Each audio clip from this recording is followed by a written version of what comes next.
Hello, welcome back. My name is Daria, and this is Joyful Zebra, where we talk about how to live a joyful life despite chronic illness. I myself have a connective tissue disorder, which I only discovered earlier this year. And this is basically what this story time is going to be about, how I discovered I had a chronic illness. It's a very personal story for me, and it's one that I've had to film a couple of times. It was actually my first upload on my channel, but didn't like it. I realized that you need a ring light, you need the equipment, you need all of these things, and I'm still learning, but I thought I'll take it off and maybe I'll do it when I have more equipment. I think for me too, it's a very emotional story. It comes wrapped with a lot of bad memories, difficult memories, hard memories. I would encourage you, if you haven't, to see the first video I uploaded. It's a video just regarding all of my illnesses, but how I'm really trying my best to keep an upbeat, positive mindset, because it really is your mindset that helps you through these incredible illnesses and all these surgeries that I've had, and having to deal with a great amount of pain. So let's just start. I have always been somebody who suffered, even as a child, with painful joints. I had a lot of knee pain. I was a gymnast in my younger years, but did have to drop out probably around the age of 11 because of severe knee pain. Now, anytime I would go to the doctor, they would use those famous words, it's just growing pains. She'll be okay, just maybe have her lose some weight. Those are famous things doctors always say, lose a little weight, you'll feel better, eat better foods, get more exercise. And I don't think my parents were really alarmed at that point. They just knew that I did have some difficulty with my knees. It wasn't uncommon. As I was a gymnast, you're putting a lot of pressure on your joints, and they just felt at that point it was better to pull me out. So that's what they did. Unfortunately, the knee pain continued quite a bit, and I didn't grow. Actually, I'm under 5 feet, so I am really, really short. I'm really below the average of what you should be. That was a warning sign, but nobody really noticed or took it seriously. They're just like, well, your grandmas are short, you are short, you'll grow eventually. I'm still waiting. I'm almost 50 and I'm still waiting, but that's okay. I've learned to embrace it. And I think that's a key for many of these things. You learn to embrace it. You learn what gifts it gives you, and you go forward. Again, lots of pain, lots of aches in my hands, aches in my wrists. As my mother would say, you're full of aches and pains that nobody ever dies of. So my mother's mentality was, you get up, you do what you need to do. Somebody's got to get up and clean the toilet. You don't really talk about it, and you just go forward. But I think in a lot of ways, it's a great mentality to have. You got to keep going forward, keep moving. But in some ways, it's a little, no, I wouldn't say it's a little bit. It's dismissive. It's absolutely dismissive of the physical pain that you're going through. So anybody out there who has children and raising children, and they're always complaining about, gym time, or they're hurting, or they're not a lot of pain, I don't think it's very normal for a young child to be in a severe amount of pain, especially regarding their joints. And I think that is the time when you need to investigate and look into it a bit more. It can be juvenile arthritis, it could be many other connective tissue disorders, and I'll talk more about connective tissue disorders a little bit later, because they're not very well understood. I'd heard the term, but I didn't really know what it meant, connective tissue disorder, until I was diagnosed with one. And I don't even have a firm name for what mine is. Apparently there are so many connective tissue disorders out there that some of them are not known or don't even have names. But, hopefully one day I will get a better understanding of what I do struggle with. I know when I was in early adulthood and later adulthood, after my children were born, I did notice more symptoms coming on, the severe pain in my joints. I would get rashes on my face, especially here, right over the bridge of the nose, right around here. When I spoke to my doctor about it, he immediately suspected lupus. So he did all the standard tests for lupus. It came back fine, didn't have lupus.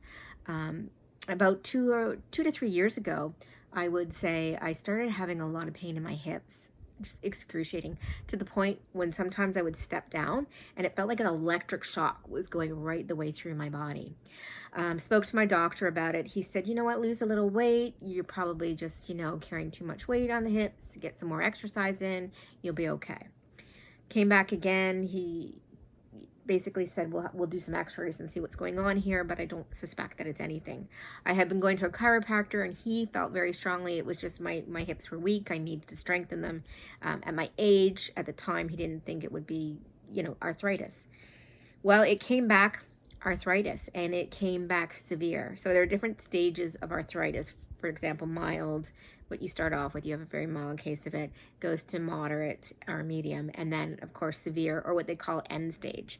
And that's a little daunting when you see that on a form, on a medical form. A patient has end stage arthritis. It's a little bit it's a bit overwhelming, because you realize you are at the worst of the worst.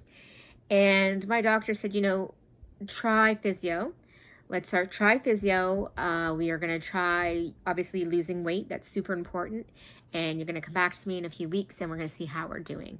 So I did all that, took off the weight, went keto, took off quite a bit of weight, was very diligent about walking every day. I found high impact aerobics didn't work for me anymore because it was just way too painful. Went back to the doctor and still expressed, I'm in excruciating pain. I can't even walk. I would be in my car just sobbing, thinking, is this pain ever going to stop? And he said, okay, it is time to refer you to an orthopedic surgeon. Now, orthopedic surgeons are the ones that work on bones. Their specialty is bones. And they do tend to specialize in certain areas of the body. For example, those that work on the legs don't necessarily work on the arms. They have their own little niche or specialty, which I didn't know about till later on this year. But at any rate, I go back to my story. I was very hopeful that he would say, well, we'll just give you a shot and everything will be fine. And he did sit down and say, you're awfully young. I really would not like to replace the joint right now. He said, at some point in your future, you will need a double hip replacement. But he said, you're awfully young. And when we do surgery on somebody your age, the implant might not last as long. So that is one of the concerns. So I think at that time, he really just wanted to buy some time. So he said, we're going to send you for a cortisone shot in the hip, and that should relieve some of the pain. And what I didn't realize is the cortisone shot is really the last ditch effort. They're hoping you'll get 3 to 4 months of pain relief from it, and they can inject you a few times. What I didn't know at that time, until I got it done at the hospital, was there's only a certain amount of hip injections you can get, because the cortisone will actually break down the bone. So the thing that's helping you with a lot of medication, this is the case, the thing that is helping you is actually destroying a part of the body or compromising a part of the body. So it's a real trade-off, and you really have to look at it. But when you're in that much pain, you can't deal anymore. So you gotta get up, you gotta work, you gotta do things. So I made the decision to have it done. Fingers crossed, went in. It's needle guided. It's at the hospital. It's under a CT scan. I believe it was a CT scan that they do it. They make sure they know where they're going, because they're going right into your bone. They need to actually touch, it goes right close to the bone. So they need to know exactly where they are. There's no room for error. The doctor who actually did the needle injection said to me, can you tell me why you have the joints of an 80-year-old? And I really felt like saying, that's your job. But it really made me realize that there was something more going on with me. My joints were aging just so rapidly. And there was no reason for it that I could think of. There was no reason. There was no reason. At any rate, we got the shot done, and for 2 weeks, it was awesome. I felt no pain. I was in seventh heaven. And then 2 weeks were up, and the pain came back, at which point I went back to the doctor for another injection, and he said, there's no point. You're one of those people it just doesn't work on. The only thing that will take care of this is a hip replacement, and you're going to need both hip replaced. Not at the same time, but it's going to need to be replaced sooner rather than later. And my dad drove me to the hospital that day, and I was devastated. It's a good thing he did drive, because I was crying. I didn't want this. It was just too much. I had seen some videos of hip replacements, and let me give you a little forewarning. If you have to go for one, probably not the thing to watch, because they're literally sawing off a piece of your bone, implanting metal, and it looks pretty overwhelming. At any rate, I did schedule my first joint replacement for September of 2019. I had my total left hip replacement done. I have to tell you that the surgical staff was amazing. The anesthesiologist was amazing. The nursing staff, everybody was amazing. They kept me in for 3 days and they monitored me super closely. So then I recovered. I did my physio. You do prehab and you do rehab. So prehab is beforehand and then rehab after. So I really focused on my health and getting myself rehabilitated. Went back to work in January, so just after Christmas. But by February, I was in agony. It wasn't my left hip, it was my right hip. It was agony. I could literally feel the bones touching and moving inside my body. And it is a bizarre feeling and a very painful feeling. That's when they say, you have bone-on-bone arthritis. At any rate, went back to the doctor and he was good enough to say, it's awfully soon after your last surgery because it was in September. And then February 25th, I believe, of 2020, I had my total right hip replaced. That was very difficult. Now, interesting enough, when I started, when I had my first hip replaced, they kept you in for 3 days. And then in February, they literally had you in 1 day and you're out. So I found that really interesting that over that short amount of time, they had cut down the amount of days you got to recover. Had my total right hip replaced, did the same thing, prehab, rehab. However, when rehab hit, COVID was becoming a thing. And I'm like, the last place you actually want to go is into a hospital. So I did my rehab at home and my doctor said that was okay. Probably a smart idea. Did my rehab at home. I was actually very lucky to get that second surgery in because I think the week later they had started canceling surgeries. So I, got in just under the wire. Now, any kind of replacement surgery is not, it's elective surgery. Unless you've broken something, it's elective surgery. So it would have been canceled, no doubt. So I recovered. Things went well. The following September, I went back to school. I went in person. Became an online instructor, but we still went into the school site and worked from school. And it was an interesting time because I've never taught online. I'm not very technologically advanced. I'm still learning. Obviously, you can tell by the videos, I'm still learning the ins and outs. And at the time, I was learning how to do virtual teaching. I noticed I'd been on the computer a lot and my right arm was really starting to bother me. Really quite a bit. And I thought after being off in the summer and relaxing, it should be better than it is. Called the doctor in September. Got x-rays. Sure enough, he calls me back the next day. He goes, Daria, you have joint on joint arthritis, bone on bone arthritis in that right shoulder. I could literally feel click, click, click, click as I went down my shoulder. I could feel that. And he said, it's not normal. This is really unusual that somebody of your age would need 3 joint replacements within this short of a time. So at that point, we had made sort of the decision to refer me to a rheumatologist to run further tests. So he did that, again, during COVID times. And it's still like this now. You phone a doctor, they phone you back, and you don't ever see a doctor in person. So got the appointment with the rheumatologist. She ordered a bunch of x-rays, bunch of blood tests. And she called me back within 3 or 4 days. And she just said, you have polyarthritis. Meaning you have arthritis in many different joints. She said, it's osteoarthritis. It's not rheumatoid. There's nothing we can do for you. And she kind of dismissed me and basically said, there's nothing else I can do for you. Manage the pain, go talk to your orthopedic surgeon and goodbye, basically. I was kind of surprised. I felt very much dismissed, because I knew they were taking it seriously, but I was upset because it took 3 joints to be destroyed before they connected the dots and said, something's wrong here, we got to test more. At any rate, while I was going through the whole surgery with my right shoulder, I was going through a lot of testing to see what kind of connective tissue disorder.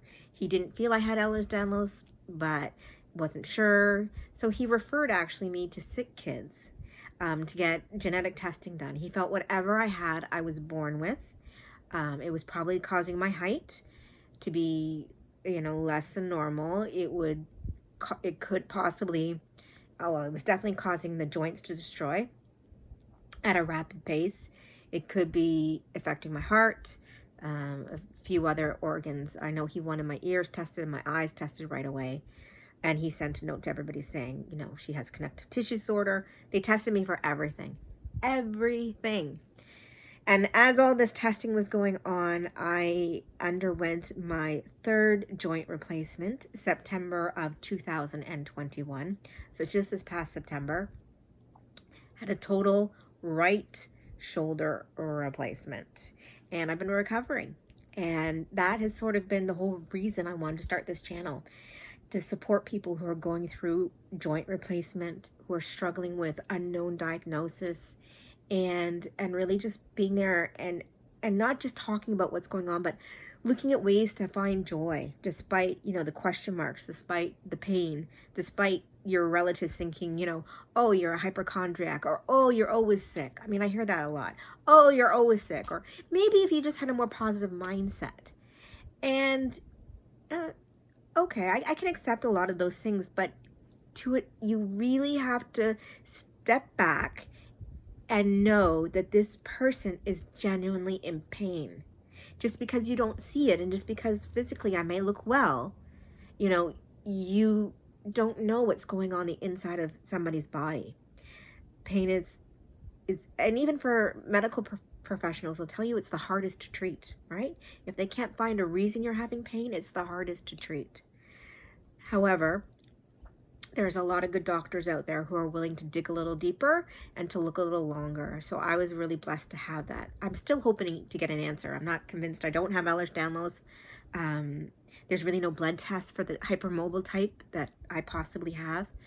I'll keep investigating for answers, but it doesn't really change the results of having the severe pain, exhaustion. I get a lot of fatigue. Again, the rashes happen to me quite a bit. I get brain fog.